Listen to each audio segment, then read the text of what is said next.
今回は上半期の UL ギアのベストバイを紹介したいと思います。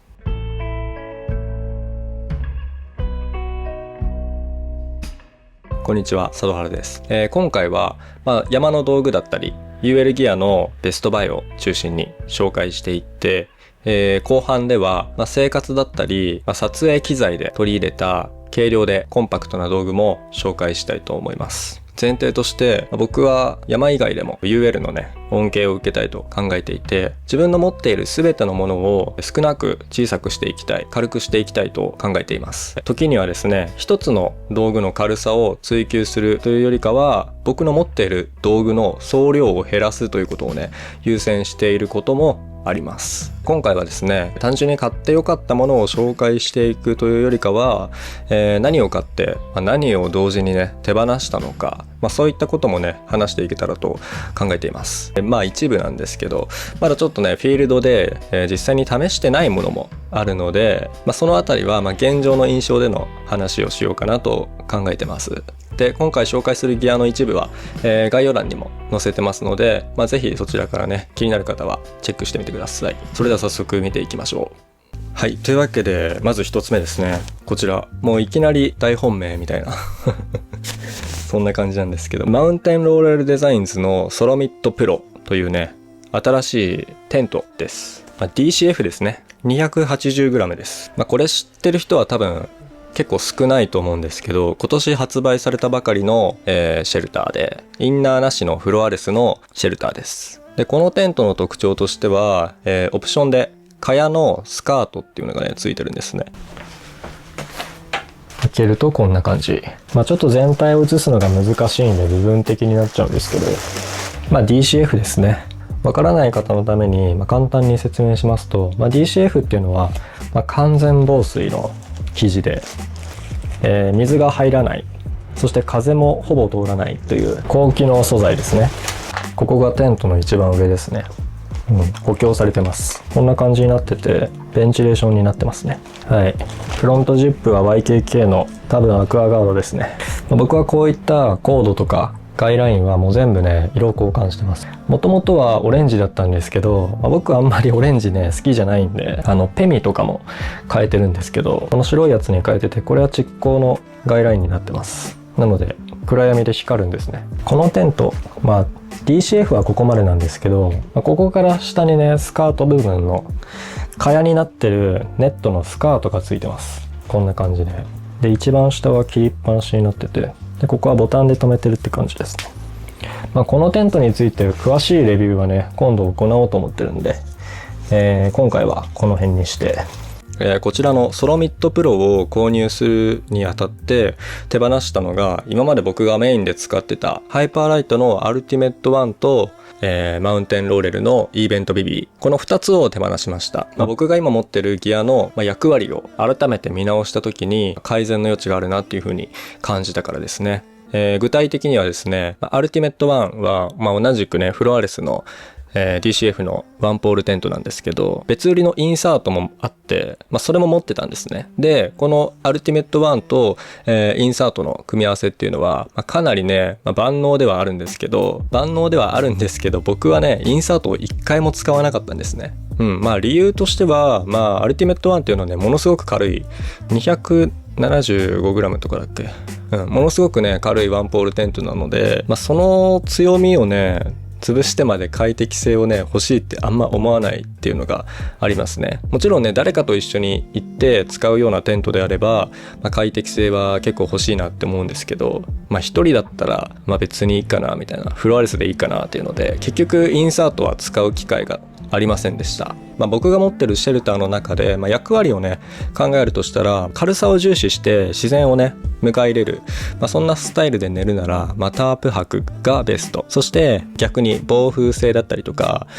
しっかりした安心感を気にするんだったらドーム型のテントがベストだと思ってます。アルティメット1っていうのはその間のレンジを埋めてくれるようなシェルターだったんですね。なんですけど、今のね僕が持ってるギアの中だと、ちょっとね役割がね被被ってる部分もやっぱり多いんですね。僕が持ってるラインナップの中での考えなんですけど、このクラスのワンポールテントには、もう少しね、充実感というかね、安心感があった方が、なんか役割がね、はっきりするなっていう風に思ってたんですね。アルティメット1とは、別のね、何か強みがね、欲しいなという風に思ったんですね。で、イーベントビビーを手放した理由もね、結構近くて、結局、ビビーって使うときは、なんかタープもね、一緒に持っていくことになりがちですよね。なんかそんなに結局軽くないっていうのと、あとね、自然を近くで感じて寝たいみたいな、そういう感じだったら別にタープでいいし、カウボーイキャンプみたいなこともね、別にタープ泊でできなくはないと思うんですよ。で、そのあたりを考えると、ソロミッドプロっていうのは自分の中で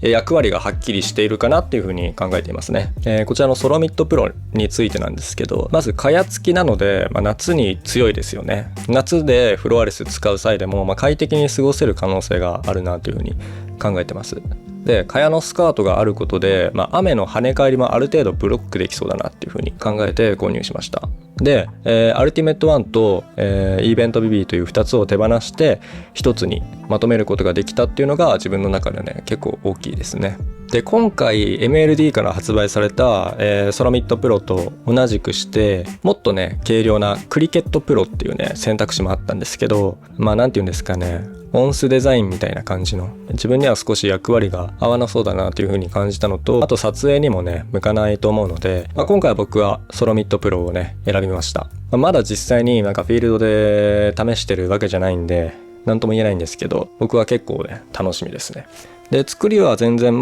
しっかりしてるとは思うんですけど、やっぱり耐久面とかそういったことは、ハイパーライトの方がね、かなりね、なんか手厚くやってくれてるような、そういう印象はあります。はい。というわけで一つ目で紹介したのは、マウンテンローレルデザインズの、ソロミッドプロでした。はい。続いてはこちら。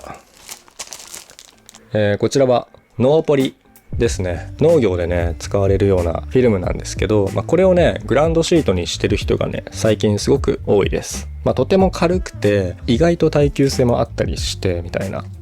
かなりね、理にかなってるんですけど、今まで僕はちょっとね、敬遠してたんですよね。この前のちょっとラジオでね、喋ったんですけど、なんかあんまりカルチャー感をね、逆に思い切りすぎて、なんか寂しいなというか、かっこ悪いなみたいな、そういう風なことをね、思ってたんですけど、使わずにね、そんなこと言うのもあれだと思うんで、実際に使って試してみたいなという風に思って購入しました。グラウンドシートとして、180センチ ×5 メートルって書いてますね。で、こちらもですね、まだ使ってないんで、なんとも言えないとこなんですけど、このね、さっき紹介したソロミッドプロ、それを貼るときにこれもちょっと試してみようかなって思ってます。僕的にはですね、このウルトラライトの世界に惹かれるきっかけになったところがやっぱりカルチャー感を感じてかっこいいなーっていう風にね、思ったところからなんですよね。で、それがやっぱりなんかデュポンのタイベックを敷いてるっていうところがめちゃくちゃかっこよく見えたっていうね、そういう印象がものすごくね、強いんで、なんかノーポリになっちゃうのかなみたいななんかね、寂しさというかね、あれがかっこいいんだけどなみたいな、そういう感じで思ってます。僕はタイベックは正直あんまね、使ったり使わなかったりなんですけど、全然ね、重いんでね、タイベックは。で、もしかしたらノーポリの方にね、移行していくのかなって感じです。で、一応 DCF のグランドシートを1枚持ってたんですけど、ラジオの時にね、ちょっと概要欄に載せてたんですけど、手放しました。はい。2つ目はノーポリでした。はい。続いてはこちら。OMM のコアプレスプーリーというね、アクティブインサレーションです。197g です。こちらはですね、ちょいちょい最近の動画で、着てるのもあったかな。クッカーセットの動画とか、あと南高尾の、下山後とかに着てたんですけど、アクティブインサレーション、いわゆる行動保温着っていうやつですね。正直なんですけど、これはね、衝動買いしてしまって、あんまよくね、考えず買ったんですけど、結果的にめちゃくちゃ良かったっていう。生地にはですね、プリマロフトアクティブが、使用されてます。ちょっとモコモコので、よく見るとメッシュ形状になってるんですけど、行動中とか風が通るような状況だったら熱を適切に逃がしてくれる。一方で、見ての通りね、毛足が長くモコモコしてるんで、上からシェルを着込んだ時とかは、高い保温効果を発揮してくれます。他のインサレーションとの違いはですね、この生地は、水をねちょっと吸ってくれるんで、肌の上からね着ることができます。ベースレイヤーとして着用ができるんですね。で、先ほどど言った通りね、あんまり考えず買って、後から利点にね、気づいたというね、珍しいパターンなんですけど、ちょっと面白いなと思いまして、先日、南高尾セブンサミッツっていうところに行ってきて気づいたんですけど、予備のね、保温着としてね、これをね、持って行ったんですよね。下山後にね、温泉行ったんですけど、その後にね、着替えとして使えるっていうのでね、なんかすごいいいなというふうに思って、というのも僕は今までアクティブインサレーションというと、ポーラテックス社のアルファダイレクトを使ってたんですけど、アルファダイレクトは、やっぱり保水をしないので、まず肌の上に直接着るっていうのがね、できないです。あとアルファはね、メッシュがもう結構スケスケなんで、そもそも1枚で着られないっていう、そういうこともあって、だからこれをね、南高尾で持ってってから気づいたんですよ。もう今日、着替えねえから、このまま同じ服で帰るかなーって思ってたんですけど、これ着れるじゃんっていうのでね、考えりゃわかることなんですけど、いいなーって。いいなーって、もっと言語化しますと、アルファダイレクト今まで持ってってたんですけど、やっぱり使うか使わないかみたいな環境の山でも、保温着っていうのは緊急用としても必要なんで、アルファを忍ばせていくんですけど、アルファがもうすごい活躍するような温度帯で持っていくときって、結局使わないで終わるってことが、結構ほとんどなんですね。なんですけど、そこが、このプリマロフトアクティブだったら、もし山で使わなくても、下山後に着替えで使えたりとか、なんかね、持ってく重さがなんか腐らないっていうか、絶対に使うことができるっていうのが、すごくいいなっていうふうに思いました。転泊するような時だったら、別に寝る時にね、着替えたりもできますし、なんかいいなって、なんで今まであんまり気づかなかったんだろうって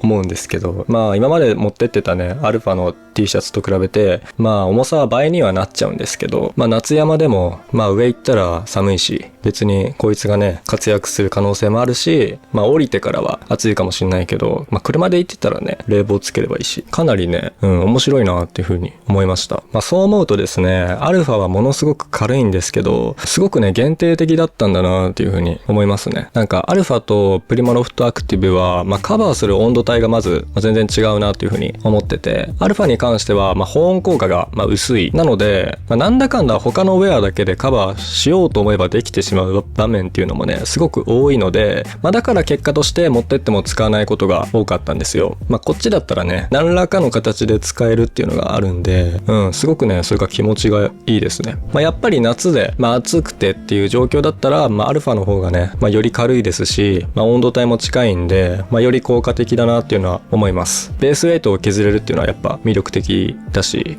ただやっぱりね、所持するギアをね、減らしたいとか、なんか年間通して使うとか、そういったことを総合的に考えたら、結構これいいなっていうふうに思いましたね。はい、続いてはこちらですね。今後ろにかかってるんですけど、2つ紹介します。どちらもレインウェア。まず上から、サティスファイパーテックス3レイヤーフライレインジャケット、そしてパンツが大和道 UL オールウェザーパンツです。どちらもですね、パーテックスシールドエアっていう生地を、使用してるんですけど、表地は微妙に違います。このパーテックスシールドエア、実際に通気する生地なので、抜けがよく、蒸れにくい。なので着たまま行動することができるっていう場面も、結構多いですね。で、早速見ていきたいんですけど、手放したギアはですね、ラブのレインウェア上下手放しました。これですね、一番最初のラジオで喋ってるかな。理由はですね、ラブのレインウェアはめちゃくちゃものすごく軽いんですけど、経年なのかわかんないけど水が染みてくるっていうので、普通に買い替えです。まず、サティスファイのパーテックス3レイヤーフライレインジャケット。はい、こちらですね。サティスファイというとね、満足するみたいなね、そういった意味があると思うんですけど、僕が好きなね、トレイルランニングのブランドの一つですね。選んだ決め手は前述した生地とあと軽量さですね。で、縫い目にはシーム処理がされてるもののポケットが省かれてるからか、大和道のね同じ生地を使ってる UL オールウェザージャケットっていうのがあるんですけど、それよりもね軽いです。だけど大和道はもっと軽いねレインウェアも出てて、UL オールウェザーフーディーっていうのがあって、前のねジップがなくて、もう全体的にかなり簡易化されてるものもあって、それはね僕使ったことあるんですけど、僕の場合ねちょっと着用感がねいまいちはまらなかったんですね。僕ちょっとねね、意外と顔がねそんなちっちゃくないんでちょっとかっこよくならないんですよね。なのでちょっとねいまいちなんかテンション上がんないなっていうので手放してしまいました。なんですけど、その当時から、すごくねいい生地だなっていう風にね感じてたので、今回もパーテックスシールドエアで探したっていう感じです。先ほどね軽く説明したように蒸れにくいっていうのがあるので、普段からもねかなり使いやすくて、本当に折りたたみ傘代わりに持ってって、で持ってった先で、ちょっと寒くなったりとかした時は、軽い防寒着としても使えたり、弱点はですね、先ほど言ったのとはねちょっと逆になるんですけど、風が通るんで一般的なレインウェアと比べると、寒さを感じやすいっていうのがあります。ですけどレインウェアにね本来保温性は期待するべきではないので全く問題ないと思ってます。でですね、こちらの製品には、パッカブルになるスマホも入らないくらいのね小さいポケットがついてます。実際にパッカブルとして使うようなことはねしてないです。ちょっとくしゃくしゃになるのがね嫌だっていうので、でもサティスファイはね本当にかなり高いブランドなので、別になんかおすすめってわけでもないですね。大和道でもいいかなって思いますけど、はい、サティスファイについてはそんな感じです。続いてが大和道、UL オールウェザーパンツです。これはね、先ほど言った通りフーディーを使ったことがあるって言ったんですけど、その頃にね使ってたことがあって、もう出戻りですね。本当に良かったんで、もう一回買いました。はい、生地は前述の通りパーテックスシールドエアでですね、この製品は、縫製が凝っていて生地を溶かし合わせて、縫い目を作らないような加工が行われてます。その分、縫い代分だったりとかそういうのがないので、その分軽量で水が侵入しにくい。スマホを入れるポケットが一つだけ備わってますね。蒸れないっていうので、普段からねかなり使ってます。T シャツ短パンでね出かけたりするんですけど、スーパー行くとめっちゃ寒いんですね。なのでスーパーに行くときはねこの UL オールウェザーパンツをね下に履いたりしてます。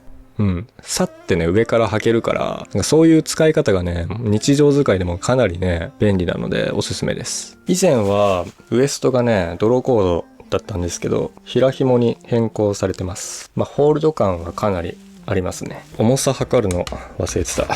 まずサティスファイが 146g で、大和道が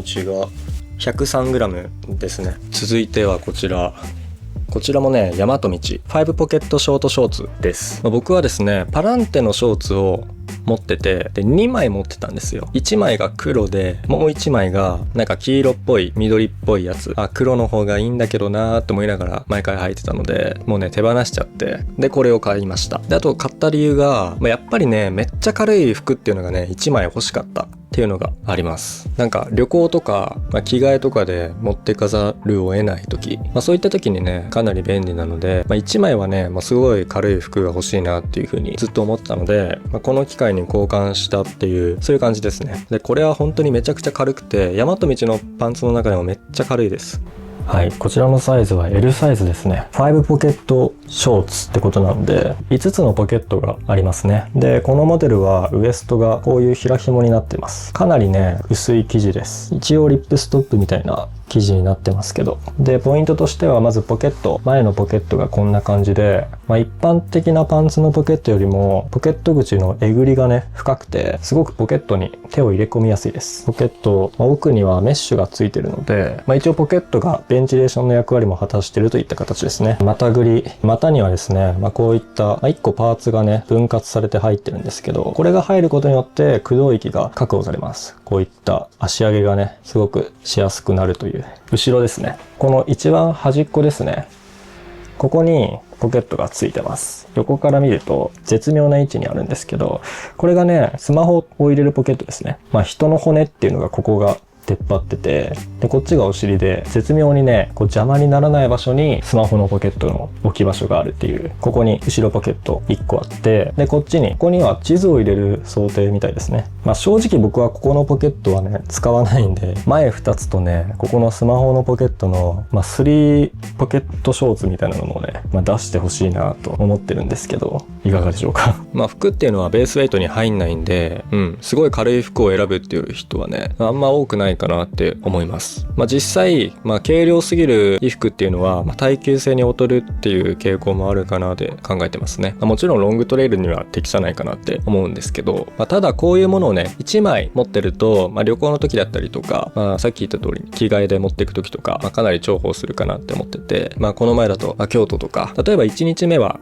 街で観光して、次の日から山に行くみたいな、そういった計画を立てる時、やっぱ着替えって必要じゃないですか。そういった時に便利かなと思って購入しました。あとやっぱり、軽い服ってもうすごいね、動きやすいんですよね、正直。パランテのショーツ持ってて結構履いてますけど、もう全然よれる気はね、全くしないんで、いいなって思うんですけど、ちょっとね、やっぱしっかりしてるんで、生地が。可動域はね、ちゃんと確保されてるんで、構造上の引っかかりっていうよりかは、生地が当たるなーみたいな、そういう印象があります。軽い服は単純に動きやすい。すごいね、履いてないんじゃないかみたいな、そういう、それぐらいね、動きやすい。この後紹介するシューズもそうなんですけど、軽さそのものじゃなくて、身につけてる時のストレスがね、少ないっていうのがね、すごくいいなと思ってます。はい、続いてはこちらです。ルナサンダルズのベナード 2.0 サンダルですね。ベアフットサンダル。今もう本当に夏場もうずっと履いてますね。ルナサンダルズは現代のベアフットサンダルを代表するブランドの一つです。ベアフットシューズ、知ってる人も多いと思うんですけど、足を必要以上に支えたり固定したりせず、地面の感覚を残しながらなるべく自然に足を使うことを考えた履物、こういったベアフットサンダルっていうのは、ワラーチっていうメキシコの伝統的なサンダルが元になっていて、ワラーチのねルーツをたどるとタラウマラ族っていうね長距離を走る文化で知られる、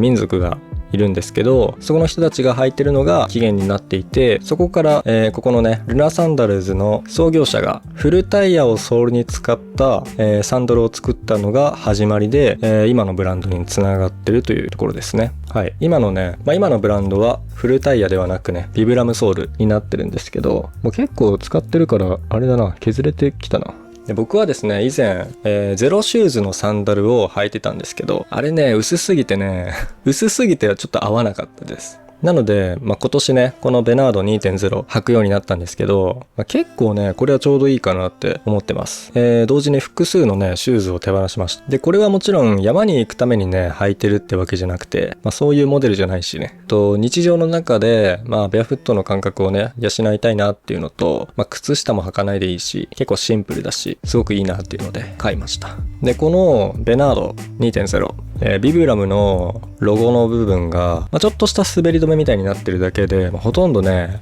ラグがないんですね。そういったところもねかなりミニマルですごいかっこいいなと思って買いましたね。ゼロシューズの、ちょっとモデル忘れたけども、すっごい薄いやつとかと違って地面の感覚はもうしっかりあるし感じるんだけど、全然走ることもねできる、そういった厚さになっててすごくね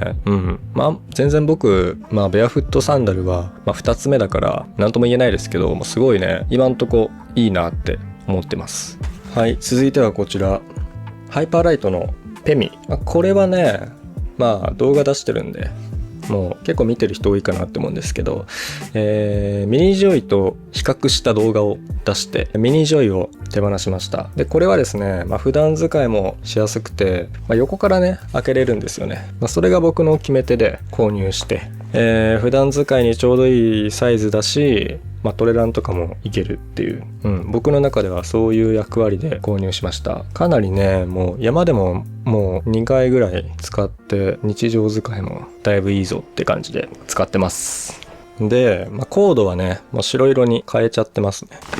このザックの基本的ななんていうんですかね、ディティールとかそういうのはね前出した動画を見てほしいんですけど、UL 系のザックってやっぱロールトップが多いんですけど、それをね日常使いしようとするとねちょっとねめんどくさいんですよね。そこがね横から開けれるっていうので、もうただそれだけなんだけどすごいね便利なんですよ。カフェで作業する時とかもこれで行ったりとか、容量もね最低限ですごいいいなって思いますね。で山で使って気づいたことっていうと、僕のフィッティングというかねサイズ選びが良くなかったのかわかんないんですけど、前締めるとちょっとね苦しかったりするんで、慣れてないだけなのかサイズ的に合ってないのかわかんないですけど、それはちょっとね気をつけてサイズを選んだ方がいいかなっていうのはありますね。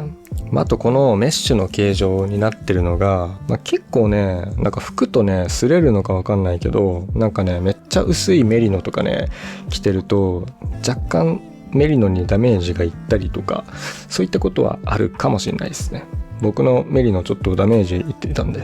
それぐらいですかね。ブレみたいなのはもうほとんど感じないし、すごくいいザックかなって思ってます。はい、続いてはこちら、ヒーロークリップミニですね。これはですね、こうやって開くと、何回かね紹介してるけど、これがねバックハンガーになるんですね。ここをかけたり、逆にこっちをね机とかにこうやってかけたりして、バックハンガーになるっていうものです。旅行とかだと結構重宝するかなって、カラビナにもなるし、悪くないかなっていう感じですね。本当に軽くしてね、山行きたいという時はね、こういうのは持ってかないんですけど、なんか余裕持って行ったりとか、街と山とかね、ゆったりね過ごすような一日だったらこれを持ってったりすること結構多いですね。で、以前はヒーロークリップミニじゃなくて1個大きいやつを多分使ってたんだけど、ミニでもよくねってなって、ミニでもよくねっていうのでね、今年ミニに変えましたね。おすすめです。はい、続いてはこちら、エバニューのエイペックスカップ。これはですね、新しくね、97g のクッカーセットっていうね動画を出してるので、ぜひねそちらを見ていただきたいなと思うんですけど、以前はね 400FD を使ってたんですけど、この 300ml の APEX カップに乗り換えました。 3D 粘土のスグルをね取り付けて、こうやって持って飲むようにしてます。はい。APEX カップは、今までは 400ml の 400FD を使ってて、でずっとそれでいたんですけど、実際山で僕がお湯を沸かす量って、250ぐらいとかが多かったりするんで、別に 300ml でもいいんじゃねっていうので、変えてみたっていうところですね。はい。でこの APEX カップにしっかりはまる蓋っていうのもね探してきて、これはなんだっけな、中華系のクッカーセットに入ってる蓋がこれにねぴったりはまるっていうのでね、すごい頑張って見つけてきたんですけど、APEX カップこれ自体はねものすごくシンプルなギアで、別になんかそんなにね語ることもないんですけど、そうですね、クッカーセット自体をアップデートしたので、気になる方はねちょっと動画見てみてください。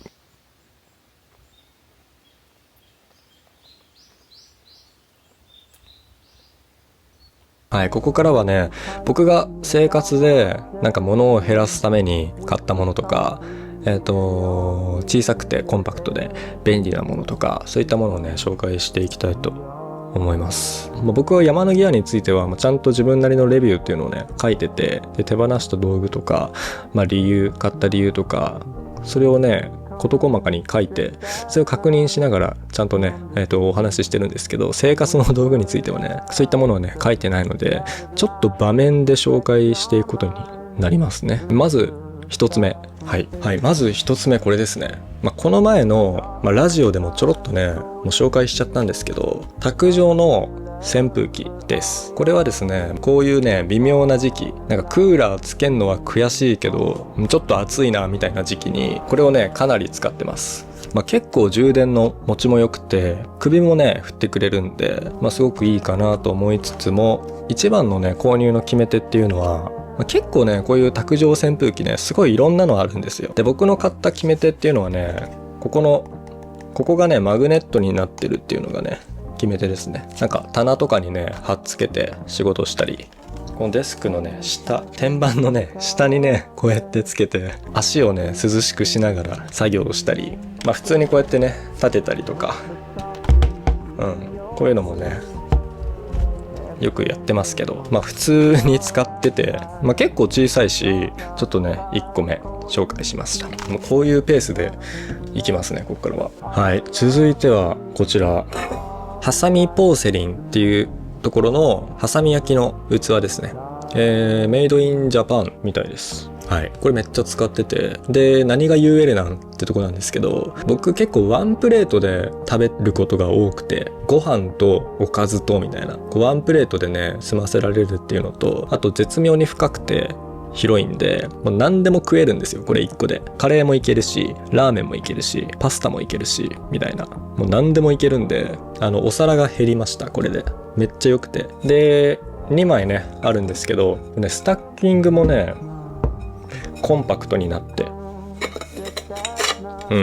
これ早く欲しかったなってすごい思いました。ハサミポーセリンのね説明文を読むんですけど、食卓をレストランのように変えてしまうハサミポーセリン、さらにインテリアのように空間までも彩りますと、食洗機や電子レンジも OK。 これがね大きいんですよ。おすすめです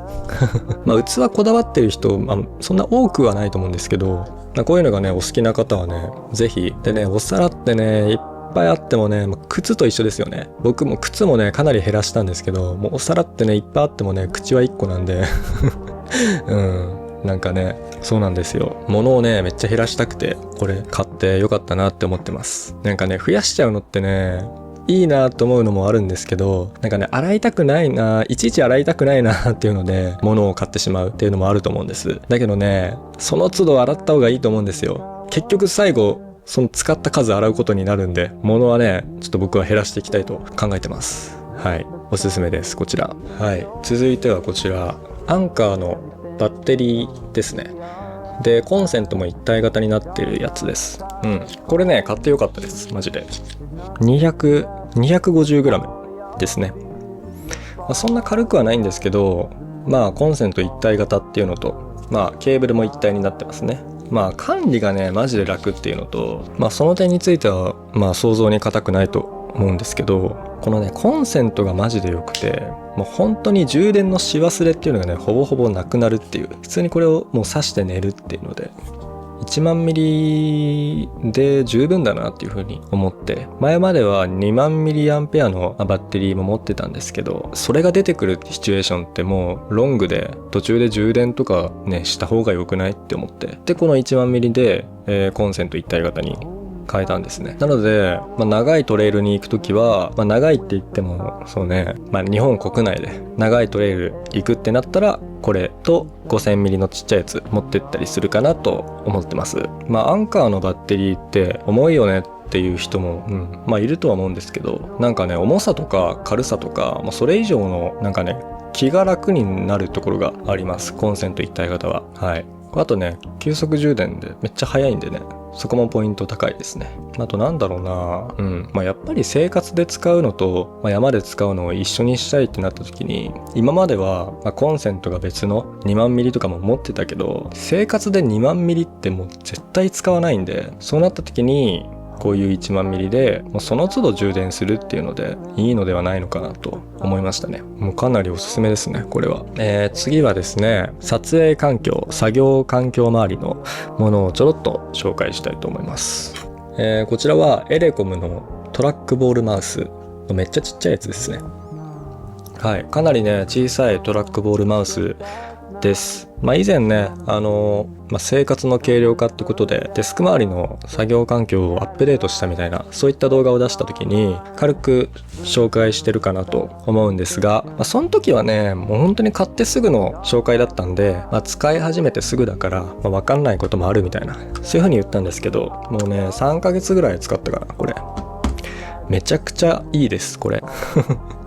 もう全く違和感ないですね。別にこれで良かったんだっていう風に思います。マジで使いやすい。これトラックボールマウス使ってて、もう本当にトラックボールじゃないと嫌だっていう方で、なおかつ、軽くしたい、外にもね気軽に持っていきたいっていう方は、このエレコムのビトラマジでおすすめですこれ。もうずっと僕これでもう編集もしてるし、もう外に行ったりとかもう全部これでやってます。ただ弱点は充電式じゃなくて電池式ってとこですね。逆に充電する手間はないし、交換するだけでいいはいいんですけど、マジでおすすめです。であとですね、ここにある撮影用のライト、これも最近購入しました。ちょっと素材はもう入れてると思うんですけど、こちらはですねゴドックスの撮影用のライトです。で以前はですねフラッシュストロボの方を持ってて、ゴドックスの AD800 みたいなやつを持ってたんですけど、なんかね僕の使う用途になんか合わなくなってきて、YouTube 始めたっていうのと、写真も仕事でね使ったりとかしますけど、